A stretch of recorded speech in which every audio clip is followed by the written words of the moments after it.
First of all, thank you for being here. My name is Diego Salinas. I'm from Puerto Rico, and I'm studying in the college government major. So we've talked about how the issue of technology and job displacement, but I wanted to take a second to focus in the environmental issues. So I know that the Green New Deal is something big right now, and from what I've seen, most of that plan is focusing on reducing or taxing US emissions. But what worries me is that the US's emissions are only 15% of the world's emissions. Yes. So how do we drive down the global emissions, and what kind of policies help promote technology that can kind of be dispersed around the world to reduce those global emissions?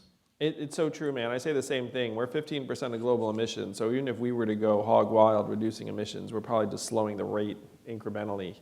And so I'd be for rejoining the Paris Accords, and I'd love to try and export more sustainable technology to other societies. But right now, a lot of people are just oriented towards economic growth at any cost, and if cheap, dirty energy is their path there, then they'll be attracted to that.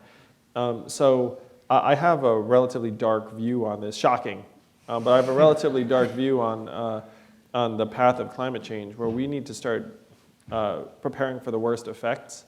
And we should even start considering geoengineering ways to try and lower the temperature rise, because at this point, as you say, we control about 1/6 of the emissions. And so even if we were incredibly responsible, which we are not right now, it would still end up only slowing the rate incrementally. Thank you. Can I follow up on that for a second? On the policy side of this, how do we think about making those technologies more global public goods? That'd be ideal. You just go around and start giving them away. Just say, hey, guess what? Solar panels, they're yours. I mean, that would have to be the move if you were legitimately going to try and bring down emissions. I also think we need to invest in large-scale carbon capture technologies. We need to be doing much more. And this is going to sound far out, but I think we should be sending mirrored satellites up that just expand giant mirrors to deflect some of the sunlight. That would actually work to slow glacier melt and some other things, and the penguins would get some shade.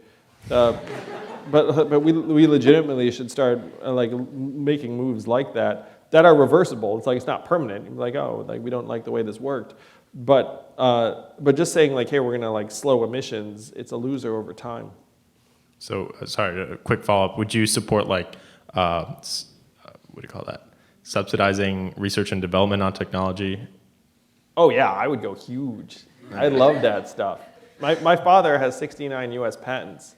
I love technological progress if we can start solving some of these problems. Thank you very much.